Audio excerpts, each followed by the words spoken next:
Chairman Garay, Here. Member Carey, Here. Member Hutchins, Here. Member Kosinski, Here. Vice Chair Mark Marsh. Here. Let's all stand for the Pledge of Allegiance. I pledge allegiance to the flag of the United States of America and to the republic for which it stands, one nation, under God, indivisible, with liberty and justice for all. Next item. Still turned to where the flag used to be. Commissioner comments. Are we commissioners or are we board members? Your commissioners, it's the Planning and Zoning Commission. Oh, okay. Okay. Commissioner comments. Any comments? Yes. I'm just curious about the letter that we got Right. that apparently has been resolved, and I wonder if there's some point in time where we can learn a little bit more about it. For 56 Spanish River Road, they sent a letter that was rather hard on staff and the town in general, and I'm just curious what happened. They have a permit in hand. Yeah, but that doesn't explain the language that was used. Wayne, do you want to weigh in? Basically, I've responded to the contractor, the architect, more importantly, the property owner. They were considering a project. The summary is pretty much this. They were considering a project back when we had the moratorium in effect. Then it sat dormant for 6 months. When they finally decided to go ahead and do that, because their biggest thing was the additional garage cost, as well as their finished floor elevation to be raised as a substantial improvement project, they phoned objection to that. As a result, by the time they resolved those issues, it was resolved relatively quickly. However, they felt that during the moratorium, things should have been moving along at that point in time. And I expressed that couldn't be done. Subsequently to them, I've outlined a timeline, which I'd be more than happy to include in the copy of that letter in your next package. So it kind of speaks for itself. Yeah, I just read through it. Yeah. It just was, Yeah, I took it as a very threatening Yeah. letter. Can someone tell the details of the letter in brief? I think it was directed to us directly. Brian? It was. It was. I think, is that the same letter that was sent to the commissioners, the Planning and Yes. Zoning Commission? Yes. Okay. Yeah.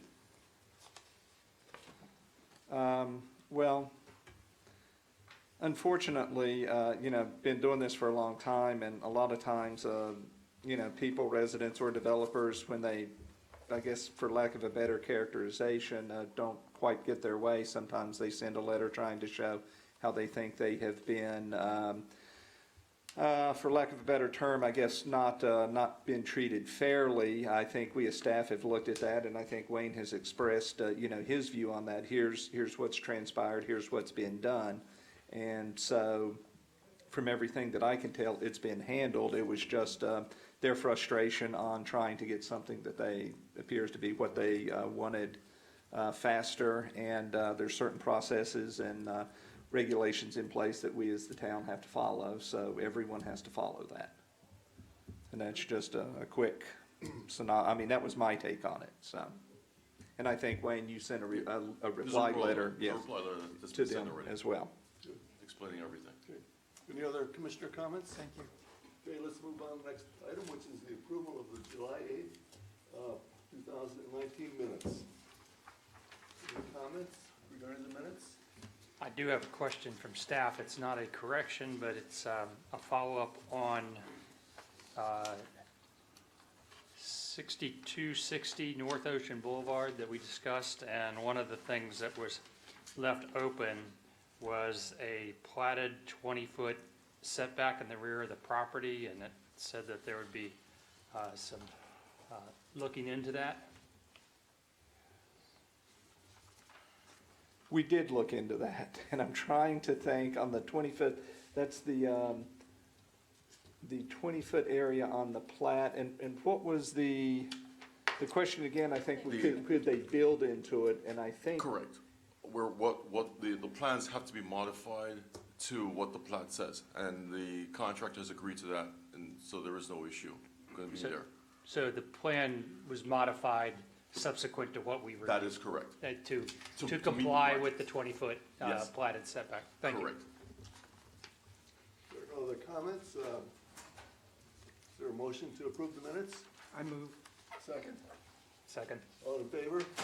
Aye. Minutes approved. Let's move on now to the opening of the quasi-judicial hearing regarding the approval of, what is it, 7 Harvard Drive South.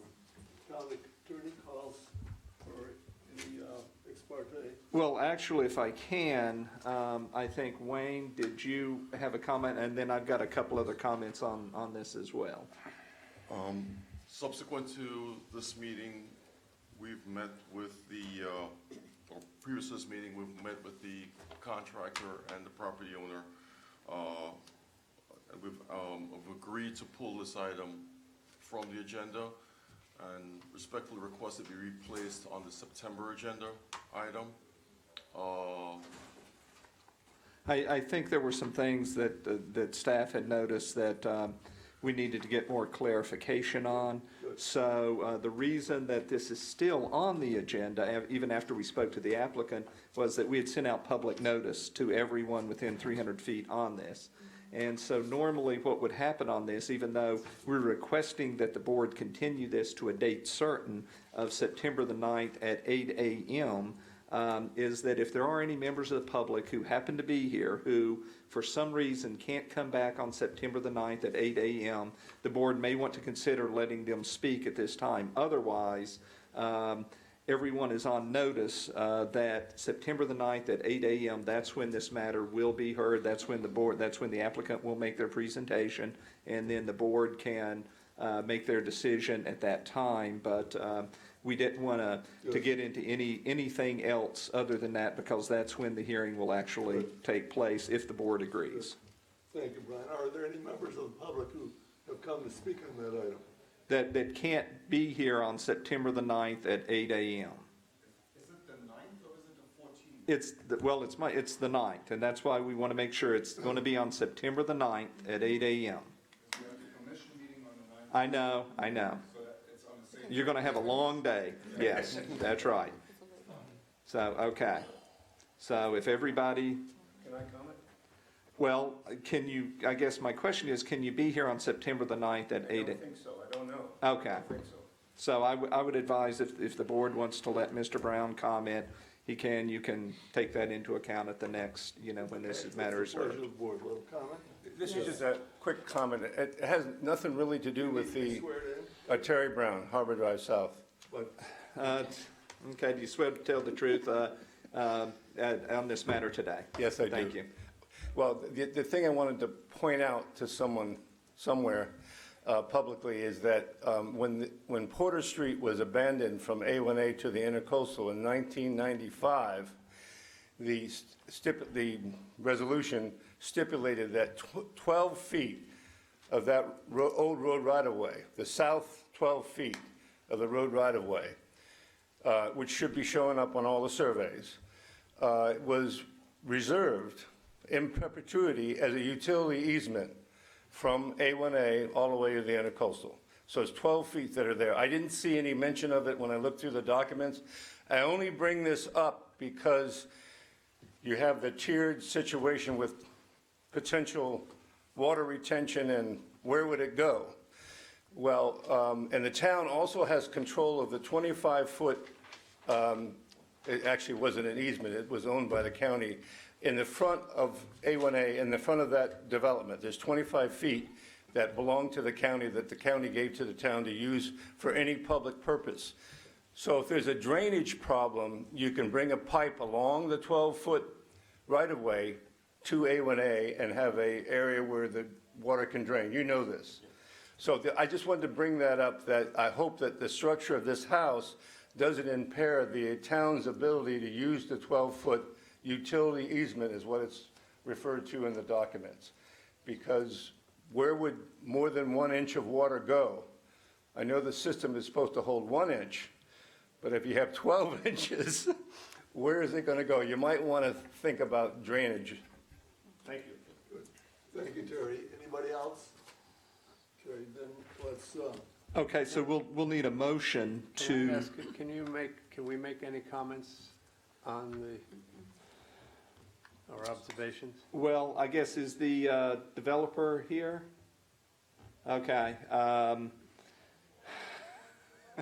would rather you not, because there may be other plans or different plans submitted, is my comment on that. So, because once we start talking back and forth, then it's kind of like, okay, well, let's hold the hearing, so. okay, so we need a motion to continue, To a date certain, To a date to certain. move this item to a date certain of September the 9th at 8 a.m. So moved. Second. everybody in favor? Aye. Okay.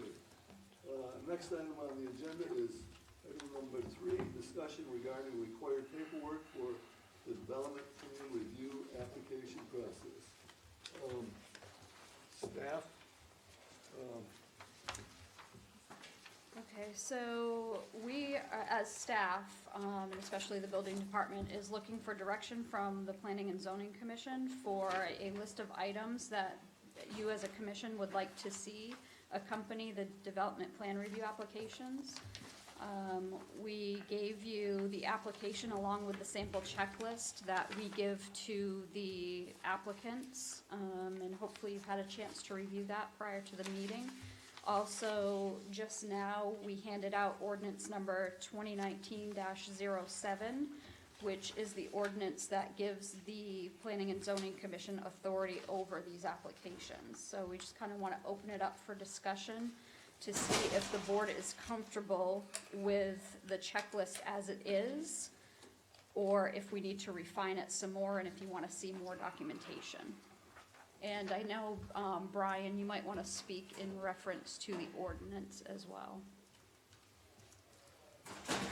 Okay, I mean, basically, just very quickly, the criteria is in the ordinance as far as these are the items that you are allowed to look at when you're making your determination on the development plan review. And I know staff is, has kind of come up with a checklist on certain items that they would like to make sure that they get in front of you, such as, and I guess Wayne or Tracy, correct me if I'm wrong, but I think you all have asked in the past things such as a picture of the surrounding streetscape to show this is how the house is going to fit in, certain things like that. And I know that there are other things as well. I think this item is here just to see if you all have any other specific or, specific things that you would be looking at other than what staff is already planning on having, where I think on the site plan we would have to show, before this gets to you, and I'm looking at Corey too, if there's anything you can think of as what, the site, but, the sewer system, the drain field. I know that we have a requirement now of, a tree, at least one tree in the yard there. I don't know, it's the impression that I get from the board with just hearing you all speak, that you would like the trees to be, for lack of a better term, I guess more bushy and not sometimes the single palm tree, something like that. But, if there's certain things that you can kind of give us direction on as far as what you're looking that fit into the criteria of the ordinance here, then I think that would help, when staff is able to talk to the applicants and the developers and say, this is what we're looking for in order to, hopefully get you one shot in front of this board where you've got everything. Wayne? Currently, what we're working from, if you look in your packet, you'll see a checklist for developmental review. That's kind of like the template that we use when advising applicants or prospective applicants what the process is. This document is pretty important because that's what the applicants are using as a guideline. So anything that you can help to streamline this is helpful, or any changes or anything else. Well, quick question. Sure. Is the package we received for 7 Harvard Drive consistent with the new process? It is, Okay. it is. This is a And- good and- and example it's- of and what we would perfect. be getting going forward. That is unless we had correct. any further comments today. So that would be a good example Good. to see, based on what you've seen, is there additional items that wasn't clear enough that you would rather see clear? And specifically, we looked at the surrounding, if you look at that one page where there was an aerial which shows the adjacent properties, is that sufficient? Or would you need more information there, as an example? Well, without getting into any Specifics. specifics on this Just in general. particular property, right?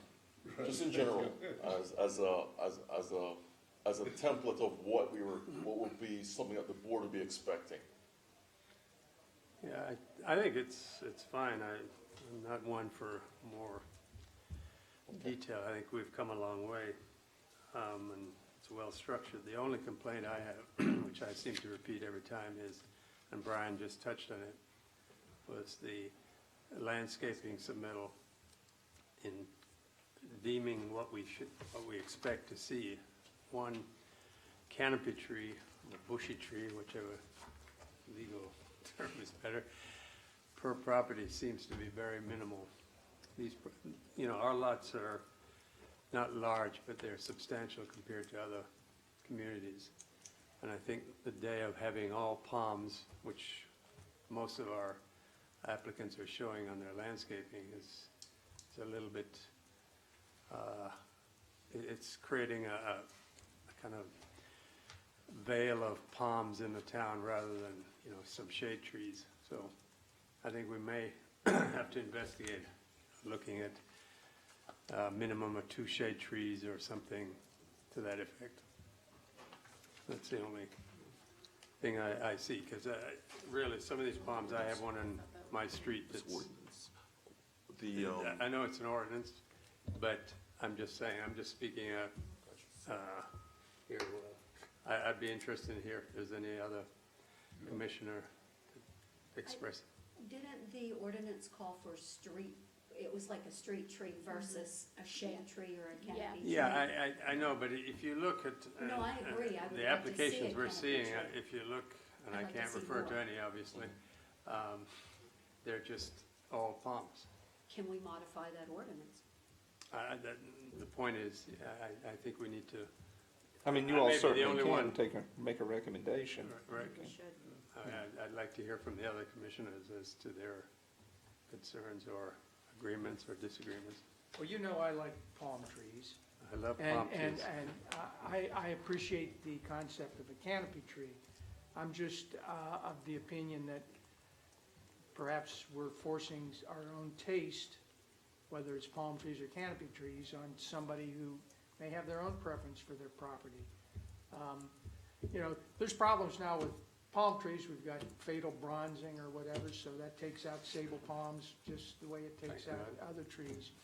And we have problems with grass dying, and it's, I don't know, about forcing someone to have a canopy tree. I don't think we're forcing, I think we'll have to look at it as a town-wide situation. It's not unreasonable to have 1 or 2 canopy trees. I mean, there's a lot of area to plant palms as well. What we're saying is that for a street tree and just driving down, people walk on the streets, they want a little shade, I think it's just community friendly. That's my personal feeling. Rick, any comments? I share Mark's view that we will never have a shortage of palms in this town, and to have, introduce some canopy trees will mix it up a bit. And I ask you, just go down Hudson, I think it's 19 Hudson. Take a look at that. I'll It's a do that on the finished way home. project, good, yeah. finished product, it's approved, there's not one shade tree on it. There's some measly palms. I have, I would say 15, coconuts 10 on my property, but I love palms. That's not the point. I think it's just the ambience of the town. So I think, I share Mark's comment that we've come a long way, and to a a certain extent, this is somewhat a lot of subjective criteria that we're dealing with. And I think therefore, it's a bit of a work in process. And I think it would be very helpful to go through a couple of meetings where we review and then step back and say, gee, how did this work? And then take a second look at what are the standards that we're going to be reviewing. You might want to dial back a little bit, or we might want to add some things, like with respect to the trees. So I think we're going in the right direction. It might take a second or third look. Before we move on from this item, I did have some specific comments to your page 10 checklist. The first one is, I think I've given this to you before, Wayne, is the data calculations page. And maybe it's because I'm fairly new to this commission, is that I would like somewhere on here when you go down and there's minimum criteria. So the data calculations is the page that we always see that it says what on there what the maximum or minimum is. So we're compare the applicant to that. So that just be something, it'd be some numbers that would be on every form that we would see, like the FAR. I know, Mark can recite it in his sleep. I forget every time exactly what our FAR is, what our lot coverage percentage is. Anything else like that is a max or a minimum by our ordinance, if that could be noted on the sheet rather than XX percentage. Specifically to page 10, towards the bottom it says current survey. I want to make sure, and it includes certain things here already, setback, sidewalks, curbs, streets, grades. Let's make sure that it has easements on there, and then any location of any existing septic, including the drain fields, so we know what's there before. We've had some questions in the past as to, and then on the item below that, structures adjacent to the adjacent side, could we see you noted the height of those structures? So rather than just listing the structures, I'd like to know, are we building next door to a single-story home, or is this 35 feet looming next to another 35-foot house, or is it 35 feet next to a 18-foot house? So those are my comments. You can incorporate them as best fits. Okay, just for clarity purposes, because we may or may not have plans of the properties next door. If we indicate it's a one-story dwelling or a two-story, would that be close to what you're looking at, or that's still not close? Because I can't guarantee necessarily we have an exact height for someone else's property. I can give an approximation if that helps. Yeah, height is more meaningful than just one story or two story, Okay. but I leave it to your latitude of what you can, Okay. reasonably ask. Okay. It's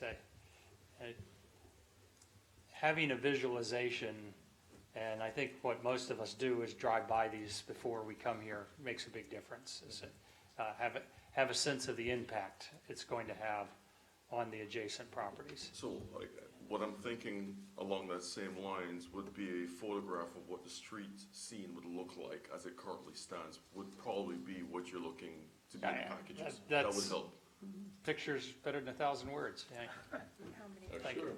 I see Corey in the audience sitting and listening. Yes. Will he be involved in this process, as we have discussed before? Corey is intimately involved in the process. Could you Currently, describe? yes, Yes, he's here, and he'll be at the next meeting, in which Corey will be presenting alongside me the applicant's zoning requirements and how those zoning requirements have been met.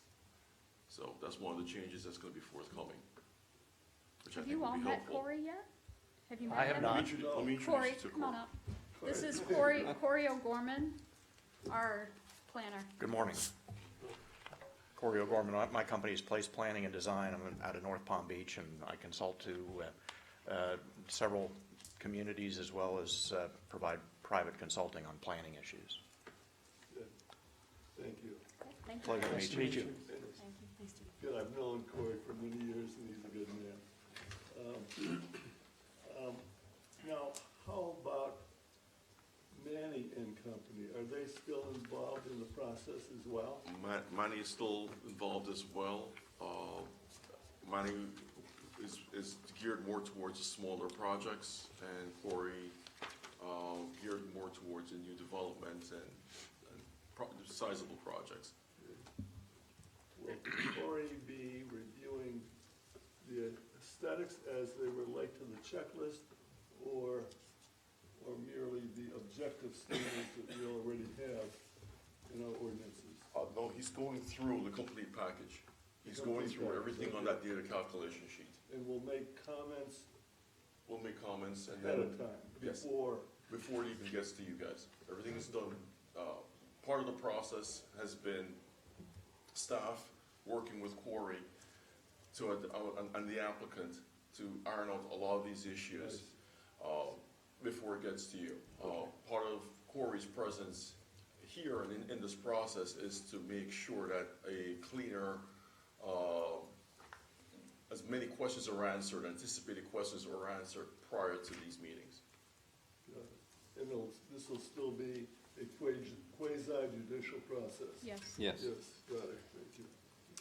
Is Corey reviewing every applicant? Corey's reviewing Every application, sorry. Yes. Yes, That comes will be before coming you, before yes. you. Okay. Any other public comments?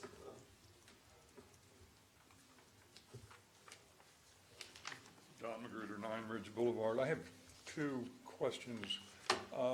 On the trees, do we eliminate, or are we considering eliminating coconut palms?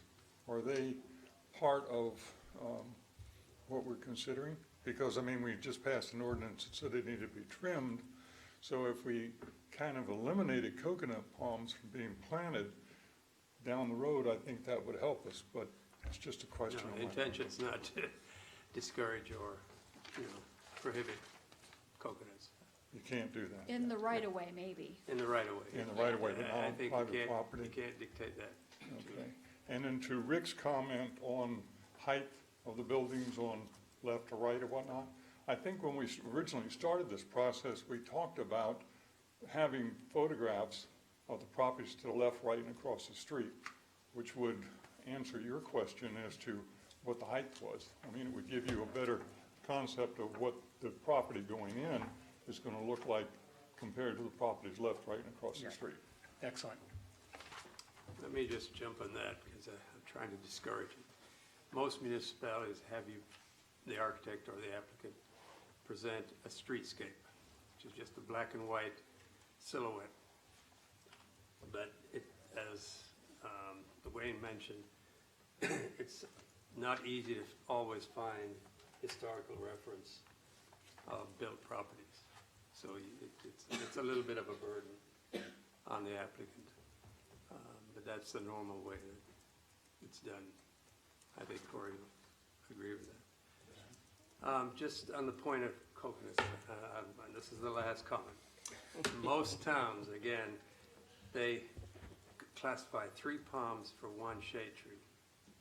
That's the criteria by which, so just planting palms just shows that, we're well below comparable standards within most towns. Am I right, Corey? Yes. Thank you. So, nobody's trying to discourage palms by any means. I have tons on my property, but And I'm waiting for a gumbo limbo. May I clarify one thing that was just said? I believe you said, Wayne, that Corey is reviewing every application that will come before us. That's correct. Is he reviewing every application, though? Because there is a place in the ordinance that says even if it doesn't meet this 50% criteria, you might elect to bring it before the planning and zoning for whatever reason. So does that, are you both reviewing every single application? Every application gets reviewed either by Corey or Manny. My decision is anything of substantial improvement or anything that needs to come before the board, Corey will be reviewing those documents. Okay. I'd like to respond to Mark's comment, because I certainly don't want us to be more burdensome than what applicants are finding in other similar municipalities. And if Corey and Mark are saying that the streetscape is the standard, I would endorse that we go that route rather than create criteria that's more burdensome when somebody comes to Ocean Ridge. It can be burdensome depending on the data that the town has or the county. So, it's not always, some of these houses are, 50 years old and there are no real legitimate documents to give you a reference for. I think it's a great request. I think it does show the massing, but I just think it's a burden. I deal with it monthly, so it's, No, I don't know if there's an alternative, Corey, that you might no, have. How about the photograph? Corey and Mark are dealing with this on a daily basis, and we want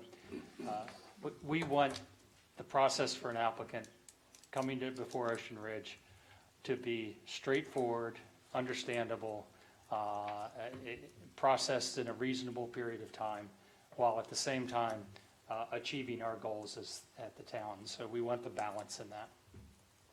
Wouldn't the photograph of the adjacent property provide what we need to see? And that's easy to do. That's easy enough. So, therefore, when you look at the photographs in the, As an example. as an example, Yes.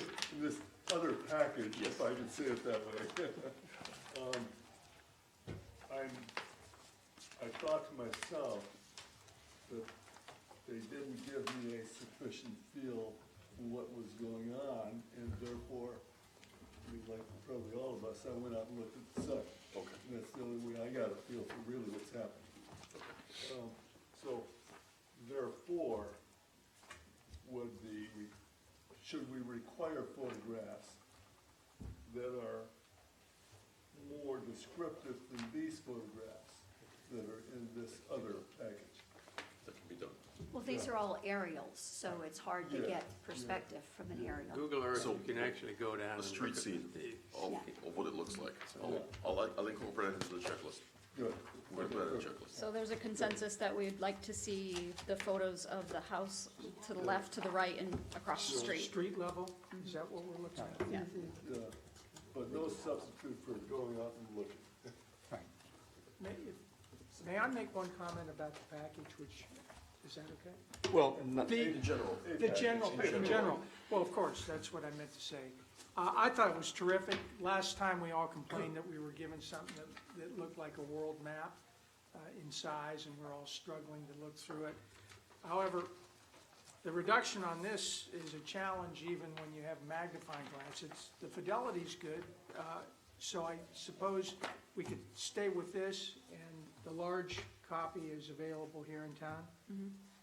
Because I was going through the landscaping, and I'm like, oh, I think it's all right, but maybe it's. Good point. Yeah, the full set of plans is always available. You've gotten the 11 by 17 version, but That's enough. yeah. Okay, any other comments? If not, let's move on, and let's move to the last item, or the second from the last item on the agenda, which is synthetic turf regulations, item number 4. Shall we start with staff? Yes, at a previous P and Z meeting, commissioners asked staff to research synthetic turf codes of other municipalities, so we went out and did that, and we provided those for you in your packages. We don't have any current recommendations on what you would wanna have in an ordinance, so we're gonna open it up for comment from you. The only thing I do wanna comment on, regarding regulating synthetic turf is that, if we want to regulate it, we might want to require a product that looks like real grass and buffer it with landscaping, if you're going to allow it.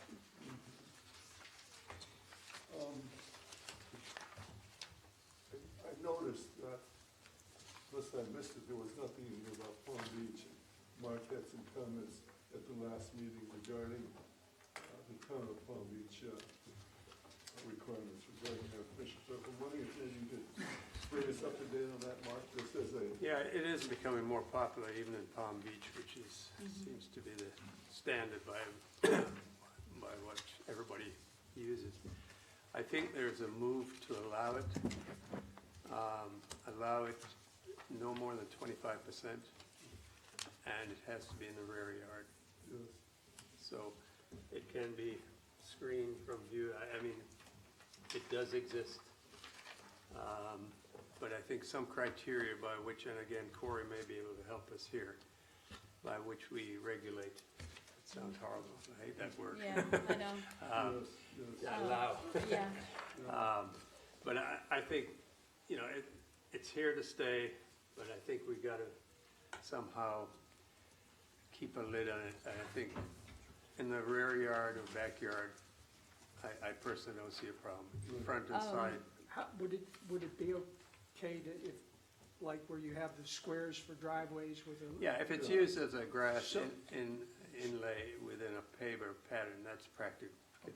You know, that's, we have several properties in town that already have it in the front yard. So if you don't allow it in the front yard, those will be non-conforming. correct. We also have had concerns brought up where people can't necessarily grow grass. So if you don't allow it in the front yard and they can't grow grass, you might want to take that into consideration as well. That's not a true statement. You can plant accordingly, whether ground cover or, so that's not a fair, That's what we've heard. it's colorful, but let's leave it at that. I think that, when you say many houses, do we have a count or approximate count? We can get one for you. No, I mean just ballpark, I know of at least 5. okay. One is Melnick, the other is the one with the sloping front yard that they just added. Right. Did the- And then there are a couple on side streets as well. Yes, right. It's interesting, several weeks ago, there was one of the sections of the Wall Street Journal on a Friday, the home section, had a front page article on the evolution of artificial turf and how it's come a long way.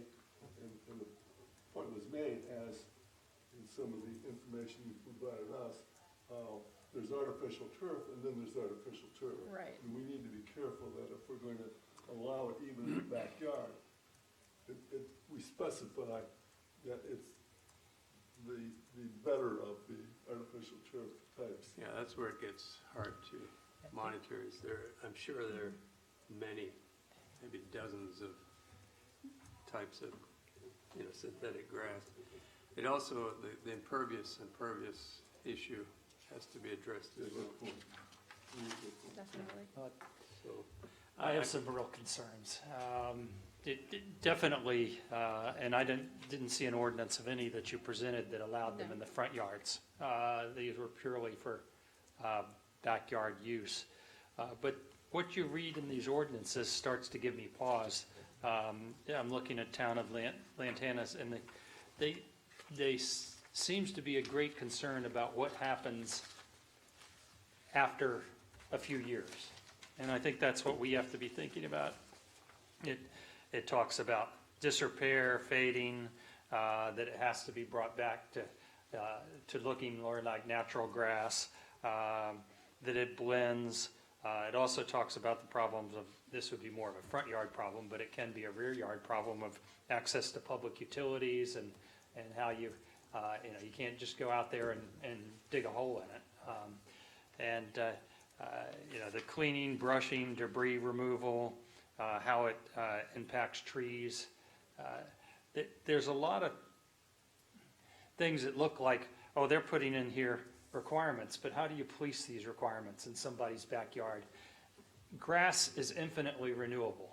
Every day it grows, every week it gets trimmed, it gets replaced. Sure, it has other issues with maintenance, but when you have a problem with some grass, you go out and you throw some sod in an area that's 20 by 20 and you replace that. You're not going and spending $20,000 to replace an entire backyard because it's faded, and people aren't going to do that. I mean, that's what's, it's, I'm just not a fan. And the more I started reading through this, I said, well, let's see how these other towns have handled it. And the more I read about it, it looks like they have a lot of reservations too. Yeah, it's outlawed by quite a few. How do you police that also Yeah, in a backyard?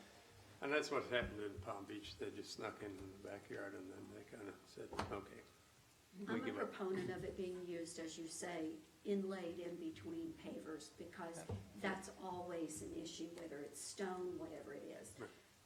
But as carpets in a yard, I'm not, but I don't know how we police it. So, Mark, to your point about alternatives in unusual situations, like, for example, where you have a steep slope in the front yard, and it might be difficult to grow grass, are you suggesting that ground cover is a viable alternative and would be? There is no steep, grass grows pretty well anywhere on any incline. Okay, fair enough. You know, it's to a point, but no, I'm not suggesting that. I just, Okay. I have a thought. Can you treat real grass, real lawns, and synthetic lawns in terms of maintenance by the homeowner the same way? There's plenty of lawns in this town that are filled with weeds and all kinds of stuff. And I walk by it, and in my own yard, I try to be as fastidious as I can, but the only way you control it is you're dumping atrazine on it and other weed killers. And in order to get your grass to grow well, you're using large loads of nitrogen, which is not too good for our water. So, I mean, perhaps we could look at all lawns and find some commonality. I understand, you know, you end up having a crummy-looking AstroTurf backyard, and it's not so great, but it's on somebody's property. I just don't know how you police or whatever you call it. Once you let the barn door open, it's a tough. I mean, the true way is either no synthetic grass, like a couple of these municipalities have said no way, or you come up with a structured method by which owners can install in under certain criteria. So, We can't just open the door and say, So can we simply say it's to be used as like in the inlays between pavers where the strips are no more than 4 inches? Or how about along the sides of the house, if there's not much, it is hard to grow grass in certain parts of everybody's lawn. You've got places where it grows like crazy, and places that seem to be much happier with weeds. And, you know, the sides of the houses are. well, I go back to, you know, your point on the pollutant part of it is fair. But again, impervious versus Yeah, we pervious. want the pervious, for sure. Yeah, but it takes some preparation to achieve that, and I'm sure some costs, so. So, Mark, because you're involved with this, I hate to, but is of all the, we've looked at, what, 3, well, Gulf Stream is 0, no artificial turf, but is the They Palm have it, Beach though. example a reasonable example that we might want to try to follow? You know, again, and maybe maybe Corey can help us. He's in and out of all these towns. I'm sure this is not the first time he's heard this discussion. Second. Well, okay, but, But what would staff like to see? Do you have an idea of what you can police or? The only thing that we, from a code enforcement standpoint, would have to be only thing in the front of the property which is visible from the street. That would be the only thing we could ever police. We'll not be going behind someone else's fence to look over, no. Right. Corey, any observations from your vantage point? Mr. Chairman, I guess from a planning perspective, what I would want to know, and trying to answer a question about where you would put it and how you would perhaps limit it, is what's the intent? Is there an issue with the synthetic material versus natural material? And then, of course, actually enforcing it is the issue. But I think if you can figure out what it is you're trying to accomplish, and what is the real issue that you're trying to address, that's what I would be interested in trying to figure out, so that perhaps then we could do some research on what other communities do, what Palm Beach does, what Lantana does, do some comparison, and it really is all a matter of local preference as well in situations like this, unless there's an issue of public health, safety, and welfare. So how did this come up in the first place? I brought it up. Okay. When I walked actually Oh, thank you, Mike. in the morning, and I saw a new carpet on the sidewalk. No, I'm glad it came up, because there's gonna be an onslaught of this townwide, and I think whatever we do, we can't allow it in the front yard, because again, the various types of these synthetic products, you'll get patchwork. But, I have no problem or allowing up to a certain percentage that's not visible from the right-of-way, what Corey just said. But who knows, that may instill creep. So should we take a close look? Should we take a close look at the Palm Beach ordinance and add it to the package? Yes. I think we just need can look at it. to really think about it. I think this is a good Okay. preamble to something that we can all agree on or recommend to the I- commission. I do hear agreement, with the exception of what Penny said, the strips, 4-inch strips, that nobody wants anything visible from the street. So Right. we have some examples of that don't fit the desire of, I think, the consensus of this group, that we allow it in the front of the homes. Agreed. Yeah, that really seems to be the. And that, so at least we have made that much progress. But the one place that Mark talks about, I walk by a lot too, and I think underneath that slope, it's mostly just coral rock, and I think that's where they had difficulty growing grass before. Do you think there's some possibility somebody could say, look at this, there's no way we can grow on this? There was Maybe we grass did, there we- before, there was grass there It before. looked terrible though. Well, I don't want to drag this out. so, but isn't that, wouldn't it be a function of our other commission that would allow variances? If somebody could come up and make a case that, hey, I really need to do this, then, you go for a Board of variance. Adjustment. The Board of Adjustment, right. Yeah, so there is that escape route under impossible circumstances or tough circumstances. Yeah. Okay. But the house you mentioned, every time I drive by, it just looks fake. I mean, it just looks, it starts to get a commercial look to it. And I would rather have grass that's struggling, that's natural, than a carpet there. And that's what we're doing. We're carpeting the front of the house. Okay, so let's, and trying to pick up on the consensus here, I think we all agree that never in the front of the house except strips between driveway pavers.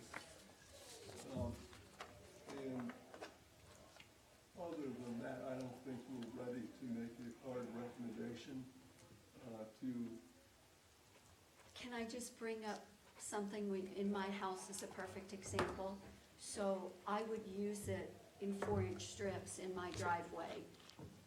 That's actually the back of my house, but that's on A1A. So if you told me I couldn't do it in my front, Oh, your perspective is my front is my back. no, Do you understand what I'm Yeah. saying? So when we identify the front, we need to figure out sure. what we're actually saying, because if I carpeted my backyard, it would be A1A side. Yeah, I mean, that's. I would never do that, but I'm saying, Yeah, sure, sure. I think you kind of get around that if you just say, have a blanket statement not visible from the public right-of-way. Okay. So then that way you're covered, whether you're front, your back, and all of that, so. And I didn't know, Mr. Chairman, if you wanted to have public comment before, maybe we suggest whether or not you want us to bring forward just a rough draft of an ordinance to kind of give you some ideas to think about or something. Good idea. Anybody? Yes, please.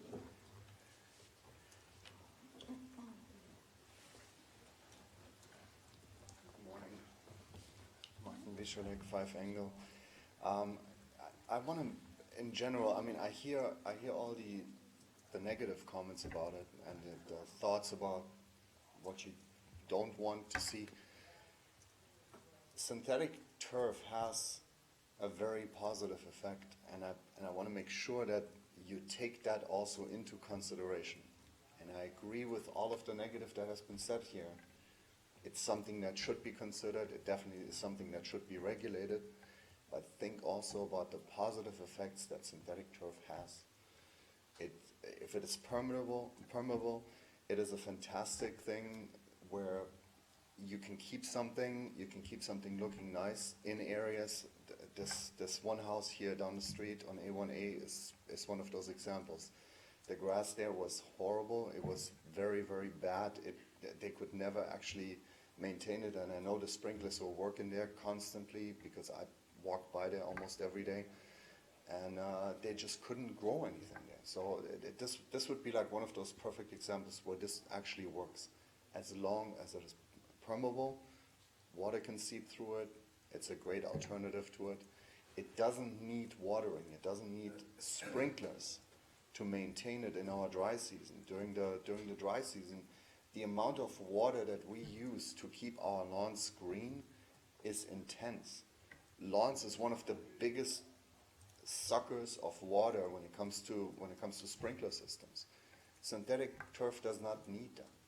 So we're saving water in areas that we could be saving in somebody's backyard. If they want to have synthetic turf in their backyard, let them have synthetic turf.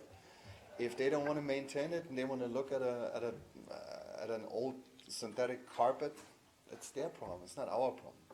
In the front yard, regulated where it needs to be maintained, where it can only be used where something cannot grow.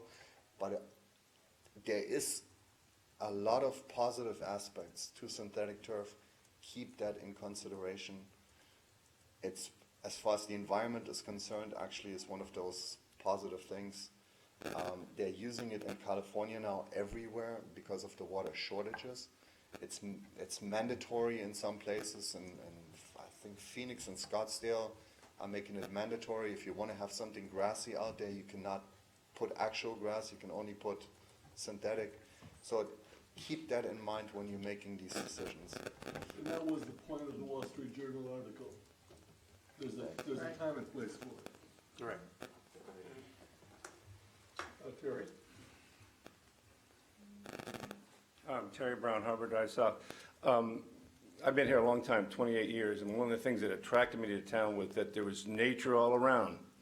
And to Mark's comments, we're losing that. And allowing synthetic turf in the front of a house is going to make it look fake. If I were making a recommendation to the commission, I would prohibit it certainly visible from any right-of-way.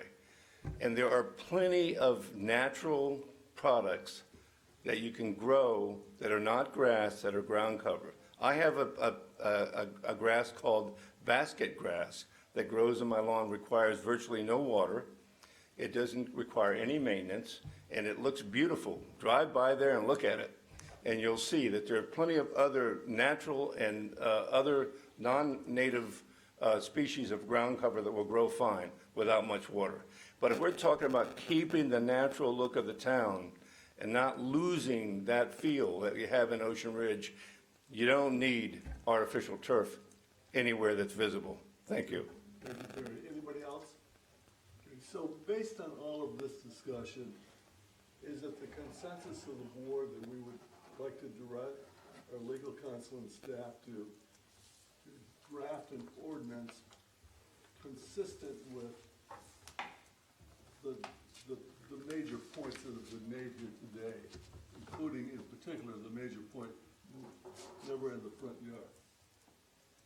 Do we want to take that step, or do we want to put this off entirely and take it up again some other time? No, I think those are the, Like 5 years from now? yeah, right. So do we want to take a step in the direction of doing an ordinance, or what? Well, before we get there, I'm more concerned about what Tracy said, that, you know, how are we going to prevent people from doing that currently? Or discouraging them. Because if word gets out that we're thinking of this, there may be an attack of California, my man at the back there. My hair stands up, what I have left. So I think, I don't want to drop that question, but I think it's important to have staff know where they stand with, or have Brian tell or suggest a way that we can discourage it in the short term. What's it currently? What if somebody comes and puts synthetic on a plan, Wayne, how, it's not allowed, right? No, It there's is no allowed. ordinance, so it is allowed. It is allowed. It is allowed. It is There's allowed. no The only ordinance thing that we look prohibiting at it. is the Cannot be perviousness of what's being installed. And if you want to address that, we need to, Do an you know, ordinance. yes. Yes. So, For your recommendation. And then If we're gonna allow it, we'd want to set minimum specifications for what goes in, the way it looks, Sure, no, I agree. permeability. while we're talking about it, I think there should be a moratorium then. Yeah, I think we should have is there a legal way to say in process again, like we had with the moratorium? well, really, that's up to the council, Can we to the recommend it commission to the to, council? yes, you can recommend that to the commission, and we will, you know, I'm Should sure I make that. a motion that we recommend that the council put a moratorium on any synthetic Would it be time specific? till this commission has 5 years from come now? up with a, Well, I no, recommend- I mean, yes, Would until would we you say draft 6 an months? ordinance. Well, Because these things take a little time. We've been it- talking about it for 3. yeah, it does, and so, you know, once again, let me, you know, I'll get with the town manager, and, because this kind of took a turn that I didn't see coming, but anyway, you know, let me that's where you get get with. the money, all right? Right, yes, so let me touch base with her, and then, you all have, I guess you've made a motion, a second, or is there a second on that motion, or? Second still. A second. All in favor? Aye. Okay, so, we have direction then to present that to the commission and see what, you know, get their feedback on it. And now, I guess the moratorium that you're talking about, is that complete, or is that just from areas visible from the public right-of-way? Or are you talking about complete until we get an ordinance in place? I would say complete till we have And that's, okay, I'm seeing direction. direction that is, okay, that's the consensus of majority of the commission here, that it be complete. Okay. So just so I understand, we're asking, we voted on a complete moratorium and a request that staff and our legal counsel At your next meeting? At our next meeting. Yes. And just so the commission here is aware that, the information that we'll need to support that when we get up to the up to the town commission level is why it is necessary to enact something like that now. Are we seeing a lot of complaints, a lot of applications for the synthetic grass? Is there an issue?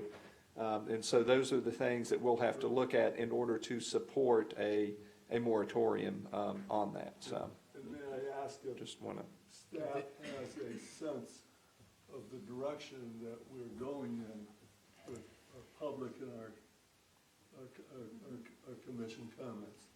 Yes. You do have a sense? We have a pretty good sense, yes. Okay, good. Can I ask a question? Does a homeowner have to come to the town to install synthetic? No, there's no requirements, there's no permit Shouldn't we do a requirements for synthetic grass. notification to the residents that they can't just go and, have a lawn service or somebody, or not a lawn service, but a landscaping group? Well, You don't need to have a permit or permission currently. and once again, that's part of the, those are part of the things that we'll have to take a look at to see whether or not, as far as how this is treated at the commission level, because currently, it's my understanding, if you want to do it, if you aren't impacting, and I mean, maybe this is kind of a question too for a town engineer, if you aren't impacting the permeability of your site, then I can see where okay, we aren't requiring anything. However, the town engineer may have other thoughts on the impervious and pervious nature of this, depending on what you put down. So that may trigger something that we would need to look at that we aren't talking about now, because I haven't thought about that. So, or the staff at, the town engineer is not here. So those are just some of the things that I think we will have to look at as far as that goes, and as far as any, any action the commission may take on that. But even if you were impacting the permeability, they still wouldn't have to come in because they're not triggering anything that would require a review. That's right. The only thing that would happen is that if somebody puts something in that impacts the permeability of their site and we find out about it, it would be more or less, I think, a code enforcement matter. And so that would be the case. But like I say, I don't know the specifics of how permeable, if it is just as permeable as like regular dirt and grass, or if it's not. So those are things that we would need to address in the ordinance as well. So the ball is in your court, and you're comfortable with the direction we've given you so far? I think we know how you want us to proceed. I just want to make sure that, that the commission here is aware that, there are certain things that we would have to probably look at before a moratorium may be, put in place. Well, no, you've already given us direction on that. That's the direction you would like for us to proceed. The last item on the agenda is the October and November meeting dates. Yes, those will fall on holidays, so it's our recommendation that you move them to the following Monday. However, it's up to you which day you want to hold those meetings. And we had discussion in previous meetings as well that you may want to move from the second Monday to the third Monday anyway, so you can receive your packages earlier. Is there still a consensus to do that, or do you want to stay with the second Monday? I think moving to third Monday is a good idea, but if it impacts somebody's calendar that they planned have a standing meeting on the third Monday, then we'll stick with what we have. I'm good with third Monday. I am too, but not the September meeting because we've already given that applicant a date certain. That's correct. And that meeting, that September meeting is the same day as the Town commission. meeting. Yeah, we had to move the town commission meeting because of Labor Day, so that's why it falls on your meeting date now. So getting back to the synthetic turf, you're talking about having our next meeting before the synthetic turf moratorium could go into effect later that day. Do you want to have our discussion of synthetic turf move to October? And I have a selfish reason, I'm not going to be here next month, so. The only thing I can think of, and I don't know, once again, I mean, based on the direction that you're talking about here,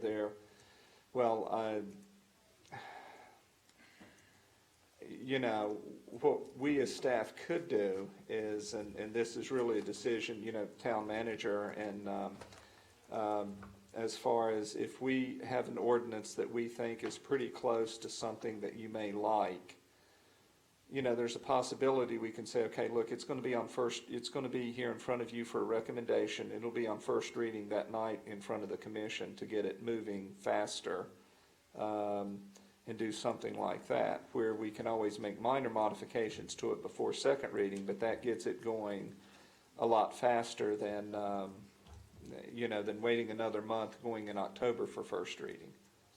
So that's a possibility too, but I think we kind of need to look to see, that's just procedurally, how something may work. I mean, if you've got the time. Well, I mean, I think it's more like what staff feels comfortable with in looking at and how that they would need to address it, and,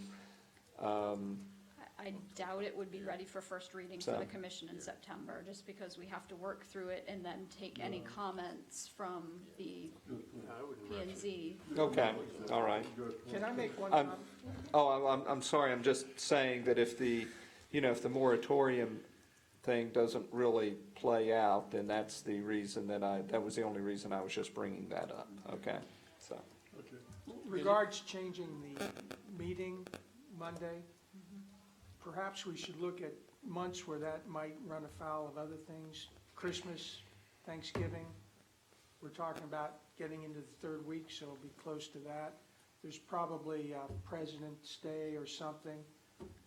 Usually it's, well, it could be President's Day, I think might be the only Well, one. The rest are usually But on I'm the talking second. about the week in general, because it's holiday and people have a lot of other things going on. Right. Maybe you're traveling, so. December's not an issue, it's the 16th. Okay. It's just some, And we know October and January is November are Martin Luther fine. King. January 20th is Martin Luther King, so we're just gonna have to keep doing the same thing. Yeah. Okay. So what's the pleasure of the board then? On the third Monday? I'm in favor of third Monday, yeah. We're going to do individual polling. Is there a motion? Does it need a motion? Or is I don't it have strong Consensus. feelings. Everybody's happy? Consensus, I'm happy. Yeah. Okay, good. Okay. The January. Then unless there's any other business to come before the board, I will entertain a motion to adjourn. I said, So moved. All in favor? Let's do it. Aye. Adjourn. yeah, so I was really- Oh, yeah, right.